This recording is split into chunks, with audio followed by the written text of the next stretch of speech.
What's up, gangsters? How about that random thing? Okay, so I've spent a lot of time over the last week working on little bitty Honda Monkey parts, just basically getting everything to the point where it's ready to paint. And I think I'm just about there. I've accomplished a lot, but again, you can see some of the stuff I was talking about last week where, just having to do little bits of sanding here and there, lots of drilling and fitting and just making sure everything is good. One of the issues that I've had is that I think I mentioned that all the holes on these things end up being a little bit undersized. And for all of those little holes that are for bolts and screws, just drilling them out takes care of that. But those large holes right there are for the fork tubes. And those are 6 millimeters in outside diameter. Unfortunately, those holes, they're about 5.87. Yeah. And that slight difference, as small as it sounds, is enough to make the slot at the back there be open way too much, and it just looks bad, and the bolt hole doesn't line up anymore. So I've been doing a little experimenting to make those holes slightly larger. I tried a 6 millimeter drill bit. It did basically nothing. I ordered a 6 millimeter reamer, and I thought, oh, that's going to be the hot ticket.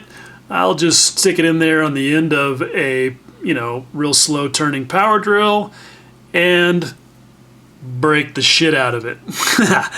Fortunately, I have multiples of each of these parts, and I had some to test on, and so this is not the end of the world.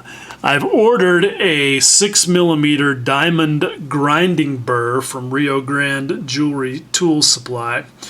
That should be here later today, and hopefully that will solve the problem. I hope so, because I really do not want to have to modify the CAD file, have them printed again, and then do all the same work to the top and bottom triple clamps that I already did, because that would suck. But what does not suck is the rear shocks. They are done, finally. A lot of hoop jumping to get these finished, and there's two of them in here, but I'll just show you the one. I'm pretty happy with this, with the way that these turned out. The springs are a little goofy because they're just, they're obviously a real light coil that doesn't have a progressive wind to it. But, for a two-shock motorcycle, that's not so bad. They certainly look the part. I ended up making the shaft out of some 2 millimeter stainless steel rod that I used my little metric die set to thread the end of it. That was kind of a story of sometimes things just happen, the way they're supposed to. I had the screws for those shafts. The Tamiya kit comes with those. And what was going to happen is that this lower piece, the shaft, the spring, and then this middle piece were all going to be kit parts. But I had two screws, and I noticed like a couple of months ago or a month ago that there was a screw laying on the floor by my workbench, and I couldn't remember it being anything in particular, and I never got around to picking it up.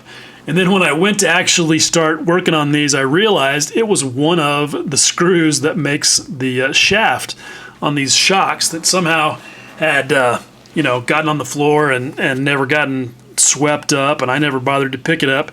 Anyway, when I finally did pick it up, it was bent to shit. I don't know how that happened, but it was ruined. There was nothing I could do. So I ordered some 2 millimeter stainless steel rod, and these look a lot better than the screws do. Those look like the actual real shaft.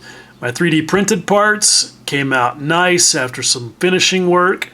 I got these little 1.5 millimeter minus screw things from the Gunpla guys. Those are high Q parts. I had to order those all the way from Japan. Last time I got them from USA Gundam Store, but they're out of stock now. And they have a thing where they say, call us and leave us a message if something that you need is out of stock, and we'll get back to you. Yeah, whatever. They never did.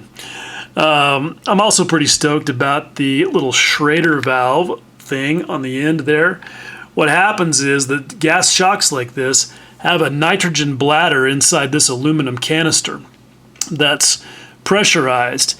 And so it has a Schrader valve right there on the end of it. And I cut off a 1.4 millimeter screw and stuck the end of it in there, and that's a nice facsimile of that Schrader valve. So I'm pretty happy with the way these shocks turned out. I think they're going to look. There's the other one.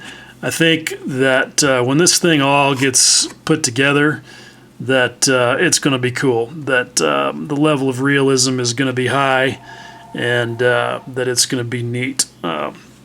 And I have made a lot of progress, but I also, as soon as I get happy, I start to think about how much work I still have yet to do on this project. And I'm like, man, I'm never going to finish. But that's just the way it goes sometimes. After I got done with these shocks, I needed to change my pace and get back to Tamiya Spitfire production. And so this is pretty timely because I'm right in the middle today of black basing. And so I thought this would be kind of a good thing to talk about for a couple of minutes here on the Random Show. And you can see that it is all marbled up. And I wanted to make a couple of points about marbling. I see a lot of guys doing the black basing technique, which is very good. It's just it's another form of pre-shading. But the idea is that it's going to give you a more realistic result than just that old, silly looking panel line pre-shading that's real heavy where every panel line is dark, because that doesn't really represent anything in reality ever, right? But paint does get modeled through wear and tear, fading, dirt, all those things. And so the black basing method gives you a more true-to-life representation of that automatically because you've got all of these random splotches and squiggles and things.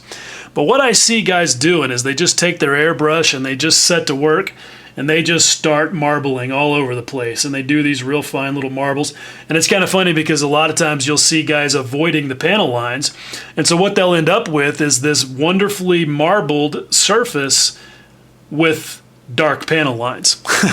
So that's one thing that I try to avoid. Don't fall into the trap of avoiding the panel lines, because then you end up with sort of a combination of what's considered sort of classical pre-shading and black basing.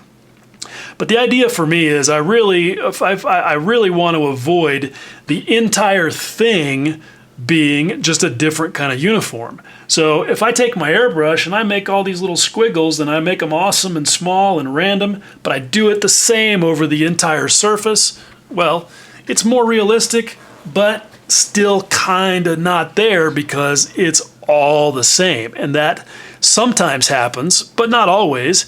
And to me, the random, the chaos within a pattern type thing ends up being not only more realistic even than that, but a lot more visually interesting. So I do my marbling in 3 stages. The first stage is I use these texture stencils that I've talked about lots of times before. Don't need to go over those again and again. That's real quick. I just throw it down there, spray through it. I will hold it at varying distances away so that some of the splotches are softer, harder, and that's what I do for my first stage. That gets me a nice random splatter pattern. The next thing that I do is I look for areas that I might want to have sort of hard definitions in contrast, like certain panels that might show up as being slightly different for whatever reason. We don't always know why different panels do that. Maybe it's because they're a different material, they were painted separately with a different shade of paint. Whatever it is, they just show up as having a different level of contrast or maybe even a different tone altogether. And so what I do is I'll mask those off if I have to, but the even quicker and easier thing is to just use a scrim, which in this case is just the edge of the same texture template. And so all I'm doing is I'm holding that on the side there, spray real small, take care of that edge, move it around, get it over here on the other edge, spray that, fill in the middle, and just do that on all of these separate panels that I want to define that way. And that's a pretty quick and easy way to get that. It doesn't have to be super precise and perfect because, again, all this is going to get blended in when I do the blend layer. Then the last thing I do is come along with my airbrush and tune up certain areas just to, again, provide a variance in the texture and maybe highlight certain things like, you know, the tops of these ribs on the elevators or these rivet lines in the flaps, you know, different things like that. And that, I feel like, gives me a great base for the next step, which obviously is the blend layers, and it gives me a lot of randomness, but yet still has that chaos within a pattern kind of thing going on, and doesn't look like it's entirely just, you know, all been done with one technique. So, hey, that's 11 minutes and 11 seconds. I gotta go. Bye.